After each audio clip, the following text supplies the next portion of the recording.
Hello दोस्तों, नमस्कार। कैसे हैं आप सभी लोग। उम्मीद करती हूँ कि आप सभी लोग बहुत अच्छे और स्वस्थ होंगे। स्वागत है आप सभी लोगों का आपके अपने चैनल में। तो जी होने लगी है सुबह के खाने की तैयारी। तो आज बनाने वाले हैं कढ़ियारी पालक। तो अभी मैंने तेल में डाल दिया था हींग, जीरा, मेथी का तड़का लगा दिया। उसके बाद डाल दिया था लहसुन और प्याज, जिसको मैंने अच्छे से भूंज लिया है। उसके बाद डाल दिए हैं बेसिक से मसाले, जैसे कि हल्दी पाउडर, धनिया पाउडर, गरम मसाला, लाल मिर्ची का पाउडर। और अब डाल देते हैं पालक। तो पालक मैंने कम ही मात्रा में ली है, क्योंकि हस्बैंड जी के है पथरी। तो पथरी में दर्द होती है, जैसे कि पालक ज़्यादा खाओ तो पथरी में दर्द होता है। तो इसीलिए मैंने कम डाली है। और कढ़ी ऐसे बनाई भी नहीं जाती है, ख़राब माना जाता है। कढ़ी बनाओ तो कुछ ना कुछ उसमें ज़रूर डालो। तो या तो आलू डाल दो, या बैगन डाल दो, या पकौड़ी बना के डाल दो, या फिर थोड़े से चावल डाल दो। कुछ ना कुछ डाला जाता है। तो मुझे तो कढ़ियारी पालक खानी थी, तो इसलिए मैंने थोड़ी सी पालक डाल दी है। मैंने कहा ज़्यादा नहीं डालेंगे कि उनको नुकसान बताए, वो मीडियम डाल देंगे। और अभी मैंने डाल दिया है मट्ठा, जो बेसन में घोर के रखा था। और डाल देते हैं पानी। तो आधा लोटा मैंने पानी डाल दिया है इसमें, क्योंकि कढ़ी गाढ़ी हो जाती है, बहुत जल्दी फदकती है जब। तो इसीलिए पानी ज़रूर मतलब उतना डालना चाहिए जितने की कढ़ी पक जाए। और मुझे वैसे ही पतली कढ़ी कुछ ज़्यादा ही पसंद है, तो मैं पतली ज़्यादा बनाती हूँ थोड़ा सा। जैसे कि गाढ़ी कढ़ी ना थोड़ा कम अच्छी लगती है मुझे। और अभी बिस्तर को साफ़ कर देते हैं, क्योंकि बहुत ज़्यादा धूरा किरकिराने लगती है। क्योंकि छोटे छोटे बच्चे हैं, तो इधर उधर आके जाके बार बार इसी पे बैठ जाते हैं। तो कितना भी कुछ करो फिर भी गंदा हो ही जाता है। तो अभी दोनों मूर्तियाँ मेरी अभी थोड़ी देर पहले उठी हैं, क्योंकि आज है संडे। तो संडे वाले दिन थोड़ा ये लेट जगती हैं। जब स्कूल जाती हैं तो फिर टाइम टू टाइम उठना रहता है इनका। और मेरा तो यही रहता है कि अब हस्बैंड जी को डेली ही ड्यूटी जाना रहता है, तो फिर उनको टाइम टू टाइम खाना चाहिए। तो आज ना थोड़ा सा लेट उठे थे हम भी, क्योंकि बच्चों का स्कूल था नहीं। संडे के वजह से थोड़ा आराम लग जाता है, कभी कभी लगता है सो लो बस। लेकिन काम की भी तो टेंशन रहती है कि काम भी पड़ा है सारा। तो कभी कभी जब हम लेट हो जाते हैं तो सबसे पहले खाना पीना का मैं काम निपटा लेती हूँ, बाकी के काम मैं बाद में ही देखती हूँ। क्योंकि कभी कभी ऐसा रहता है, थोड़ी बहुत आपको पता ही है कि तबीयत भी मेरी ठीक नहीं चल रही है, फीवर आ जाता है। मेरी सबसे बड़ी दिक्कत, मेरे हाथों में इतना ज़्यादा दर्द है कि मैं मोड़ भी नहीं पाती हूँ ढंग से, बर्तन भी नहीं धुल पाती हूँ। लेकिन क्या करें, मजबूरी है, करना तो है ही। पता नहीं अजीब अजीब सी घटनाएं घट रही हैं हमारे ज़िंदगी में, पता नहीं कौन कौन सी बीमारियां चल रही हैं। तो अभी मैंने बर्तन सभी धुल लिए हैं, अच्छे से धुल के रख लेंगे। और पानी भी गरमा लिया है मैंने, क्योंकि दोनों बेटियों को भी नहलाना है, उनके बाल धुलने हैं। डेली तो बच्चों के बाल नहीं धुलते हैं, क्योंकि थोड़ा बाल भी बड़े बड़े हैं और थोड़ा सर्दी ऐसे होती है बच्चों को। अगर छोटे बाल हों तो तुरंत सूख जाते हैं। और धूप भी यहाँ पे नहीं आती है, बाहर बच्चे हमारे कम ही जाते हैं, उनको अच्छा भी नहीं लगता है। जैसे मैं धूप में बाई चांस लेके भी गई हूँ तो तुरंत ही बोलते हैं मम्मी चलो अंदर चले। तो कहीं ना कहीं चलो, बच्चों की भी आदत ठीक है, ज़्यादा बच्चों को भी बाहर नहीं ऐसे टहलना चाहिए, क्योंकि माहौल बहुत ज़्यादा गंदा होता जा रहा है दिन पे दिन। तो अभी मैंने नहा धो लिया है, बाकी के जो हमारे एक दो जोड़ी कपड़े थे वो हमने धुल लिए हैं। और जो पहले कपड़े निकले थे वो हमने पहले ही धुल के टांग दिए थे, क्योंकि बच्चों के थे और हस्बैंड जी के भी थे। क्योंकि फिर ठंडी लगती है, अगर ऐसे ना बिना नहाए कपड़े धो तब भी बहुत ज़्यादा ठंडी लगती है। तो सिर्फ हमारे कपड़े रह जाते हैं, तो मैं नहाने के तुरंत बाद जल्दी ही कपड़े धुल लेती हूँ। धूप तो अच्छी खासी निकली है, पर हमारे आंगन में धूप नहीं रहती है। जैसे जैसे बड़े दिन होते जाएंगे वैसे वैसे आंगन में धूप आती जाएगी। मतलब हमारे यहाँ का उल्टा ही सिस्टम चलता है। जैसे कि सर्दी में तो धूप नहीं आती है आंगन में, और गर्मियों में खूब धूप रहती है हमारे आंगन में, जो कि हमें ज़रूरत नहीं रहती है गर्मियों में धूप की। तो अभी यहाँ पे मैंने कपड़े फैला दिए हैं, और झाड़ू पोंछा तो हमारा सारा कुछ यानी कि ये समझ लो सारा काम निपट चुका है। बस अब हम हो चुके हैं फ्री। तो मैंने बाल भी धुले थे, तो बालों में मुझे तेल वगैरह डालना है बस, और बच्चों के भी बालों में तेल डालना है मुझे, क्योंकि दोनों के मैं ना मंगवा के ही तेल डालती हूँ, जैसे कटोरी में डाल के ही तेल डालती हूँ, तब ज़्यादा ठीक रहता है। वरना बालों में ऊपर डाल लो तो कोई फ़ायदा ही नहीं रहता है तेल का। कोई भी कितना भी महंगा तेल डालो, पर अच्छे से डालो बालों में। तो मेरी तो यही आदत है। तो अभी मैंने दोनों बेटियों को अच्छे से तेल डाल दिया है सर में, और अब इसी प्लेट में मैं अपना भी तेल निकाल लूँगी, क्योंकि मैं भी मंगवा के ही तेल डालती हूँ। क्योंकि इस टाइम बहुत ज़्यादा टेंशन हो रही है, क्या ही करें, बालों का इतना ज़्यादा बाल झड़ रहा है। तो मैं कल सोच रही थी, गांव में जो मिट्टी मिलती है, बामी की मिट्टी होती है और खेतों की काली मिट्टी, उससे बालों का मतलब झड़ना कम हो जाता है, उससे बाल नहीं झड़ते हैं। मैं तो खैर झूठ नहीं बोलूँगी, पहले मैं शैम्पू से नहीं धुलती थी जब छोटी थी, तो ज़्यादातर मैं उसी खेत की मिट्टी से बाल धुलती थी। तो बहुत ज़्यादा सिल्की रहते हैं, उससे बाल एकदम से मुलायम रहते हैं। तो ट्राई करूँगी मैं अब की मैं जब गाँव जाऊँगी। और अभी ना मैं नहा धो चुकी हूँ, बाल चोटी मैंने कर ली है, कब्बों के थोड़े से मैंने बाल काट दिए हैं। तो बहुत ज़्यादा उदास भी है, मतलब ऐसे रो रही थी, बैठी थी चुपचाप से एकदम से। मैंने कहा कोई बात नहीं, हम भी अपने कट करवा लेंगे थोड़े से बाल। और अभी बस फ्री बैठे हैं, तो थोड़ी सी रखी थी मूंगफली, तो मैंने कहा चलो इन्हीं को चबाते हैं, थोड़ा टाइम पास होगा। और जो भी मुझे फ्री टाइम मिलता है दिन में काम करने के बाद, तो मैं क्या करती हूँ फ्री टाइम में अपने वीडियो का काम करती हूँ। क्योंकि छोटे छोटे दो बच्चे हैं, उतना मतलब अलग से टाइम नहीं हमको मिल पाता है। हमको क्या, जितनी भी हाउस वाइफ हैं उनको कभी किसी को भी टाइम ऐसे नहीं मिल पाता है। जो उनका मतलब दोपहर में रेस्ट करने का समय होता है, उतने टाइम हम लोग अपना ये काम करते हैं। मतलब जितनी भी दीदियाँ हमारी यूट्यूब चैनल चलाती हैं, उन सभी दीदियों को बोल रहे हैं। तो बस हर घर की कहानी यही है, कोई भी हो,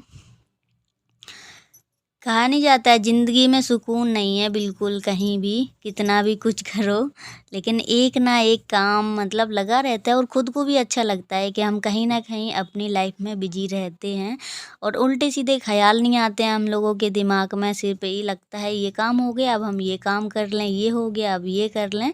तो दोपहर में फिर मैं दोनों बच्चों को लेके सो गई थी। उसके बाद मतलब ऐसे 10-5 मिनट के लिए लेट पाई, तो हस्बैंड जी आ गए थे। तो इनको खानी थी पकौड़ियाँ प्याज की।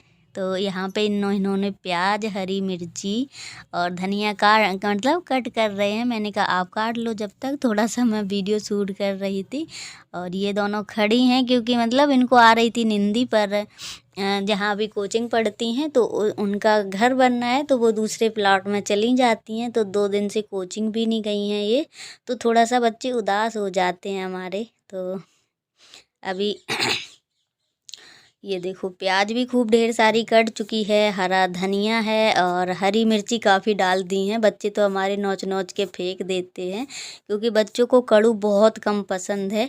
और पता है आज क्या कांड हो गया हमारे यहाँ, जैसे कि मैंने चाय चढ़ा दी थी, तो मैं ट्राइपॉड सेट करने लगी, फ़ोन लगाने लगी उस पर, तो वीडियो शूट होने के लिए। तो अचानक से इतनी तेज़ चाय में उफान आया, तो पूरी चाय हमारी उफन के नीचे चली गई। जैसे कि पटिया रखा है, उस पर डबल पटिया है, तो पूरा उस तरफ वाले में डिब्बी डब्बा रखे हैं, और थोड़ा बहुत सामान वैसा भी रखा है जो नुकसान हो जाता है गीले से। तो सारा दूध और चाय का वो जो भी रहता है मटेरियल उसी में गया है। मेरी इतना ज़्यादा टेंशन में दिमाग ख़राब हो गया आज। मैं बहुत देर से साफ़ सफाई में लगी हूँ, मैंने सारा सिस्टम रोक दिया था पकौड़ी बनाने का। और थोड़ा सा मैं चिड़चिड़ा भी रही थी कि मतलब मैंने हस्बैंड जी से कहा था कि आप उठ जाओ जल्दी, और मैं यहाँ पे ट्राइपॉड पकड़े हूँ। मैं सोच रही थी ट्राइपॉड ना गिर जाए, कहीं फ़ोन भी ना चटक जाए। और इतने में चाय इतनी तेज़ी से एकदम से, कहते नहीं है जैसे कि बाढ़ आ जाती है, बस उसी तरीके का आंखों के सामने ऐसा कांड हुआ। मेरा दिमाग ख़राब। फिर भैया मैं साफ़ करने में लग गई हूँ, और साफ़ करने के बाद जो भी अभी 1-2-3 कपड़े बाहर सूख गए थे, तो वो भी मैंने उठा के रख दिए हैं, क्योंकि फालतू में उससे गंदे ही हो जाते हैं, तो इसलिए मैं रख देती हूँ, तो जो भी सूखते जाते हैं। और अभी बनाने लगे हैं फटाफट पकौड़ियाँ। तो पकौड़ियों का बैटर ना थोड़ा सा मतलब ज़्यादा टाइट लग रहा है, और मुझे ना थोड़ी गीले की पकौड़ियाँ अच्छी लगती हैं, तो मैंने फिर से इसमें पानी डाल दिया था थोड़ा सा, क्योंकि गीले की पकौड़ी बनाओ तो एकदम हल्की और कुरकुरी और क्रिस्पी बढ़िया बन जाती हैं, अच्छी लगती हैं। पहले मुझे पकौड़ियाँ बनाना नहीं आता था, झूठ नहीं बोलेंगे, मतलब टाइट डो की बनाते थे तो एकदम से वो सॉफ्ट रहती थी, कुरकुरी नहीं रहती थी। तो ये देखो कुरकुरी रहती हैं एकदम से, प्याज की पकौड़ी कुरकुरी कुरकुरी अच्छी लगती हैं। तो मैं कहाँ से बनाना सीखी, क्योंकि हमारा एक भतीजा है, उसकी भतीज बहू मतलब दिखने गई थी, गोदी भरने गई थी, तो फिर उसके यहाँ ऐसी पकौड़ियाँ बनी थी। जब शादी हुई तब वो शादी होके घर आई, तो हमारे भतीजी की शादी थी, बहुत लंबी कहानी है। तो हम लोग बना रहे थे पकौड़ियाँ, फिर मैंने उससे पूछा कैसे बनाई थी तुम्हारे यहाँ पकौड़ी, तब उसने बताया कि ऐसे ऐसे गीला किया था चाची, तब पकौड़ियाँ अच्छे से बनी थी, बिल्कुल एकदम से कुरकुरी लंबी लंबी चौड़ी चौड़ी। तो बस इसमें ना थोड़ा रिफाइंड की कमी है, और ज़्यादा भर के बनाओ कढ़ाई तो अच्छे से बन जाएंगे, बढ़िया ऊपर आती जाएंगे फूल के। तो ये हल्की तो इतनी ज़्यादा होती हैं, सच बताएं आप लोग बना के ज़रूर देखना। मैं तो वैसे इसी तरीके से चम्मच से डालती जाती हूँ, अब जैसी मैं पहले बनाती थी वैसे नहीं बनाती हूँ। फिर कोई भी हो, कुरकुरी पकौड़ी बहुत अच्छी लगती हैं, जैसे कि होटल में मिलती हैं। तो चाय तो हमारी बनी रखी है, सिर्फ गरमाना था, और ये लोग कहने लगे वैसे ही इतना बड़ा कांड हो गया, चाय फैल गई और समेटना पड़ा मुझे, पूरा ज़मीन चिपचिपाने लगी। तो ये लोग बोले साथ में ही खाएंगे अब सभी लोग मिलके, तो मैंने कहा चलो साथ में खाओगे तो जब तक ठंडी हो जाएंगी क्या फ़ायदा। तो फिर मैंने जल्दी जल्दी से ये भी पकौड़ियाँ सेक ली। तो ये देखो कितनी अच्छी लग रही है ना, कुरकुरी एकदम से पतली पतली सी। तो मैं तो इसी तरीके से बनाने लगी हूँ अब, क्योंकि मुझे ऐसे ज़्यादा पसंद लगती हैं। एकदम से प्याज भी पक जाता है अच्छे से, एकदम से क्रिस्पी हो जाता है। तो अभी चाय पक चुकी है, पकौड़ियाँ भी सभी मैंने सेक ली हैं, और अभी भी देखो मेरा दिमाग कैसे चल रहा है, जैसे कि कढ़ाई रखी है और मैंने गैस को पूरा बंद नहीं किया था, मतलब बिल्कुल लो पे कर दिया था। तो बाद में मुझे याद आया कि मतलब क्या ही क्या किसी दिन हो जाता है, पता नहीं चलता है। तेल अगर मैं ध्यान ना देती तो फिर ऐसे ही तेल ऐसे पकता रहता है इसी के ऊपर रखे रखे। तो अभी मैंने चाय छान ली है, तो आप लोग भी आ जाइए गर्मा गर्म पकौड़ियाँ और चाय पीने के लिए। मुझे तो ज़्यादातर पकौड़ी चाय के साथ ही अच्छी लगती हैं। तो ये देखो अच्छी लग रही है ना।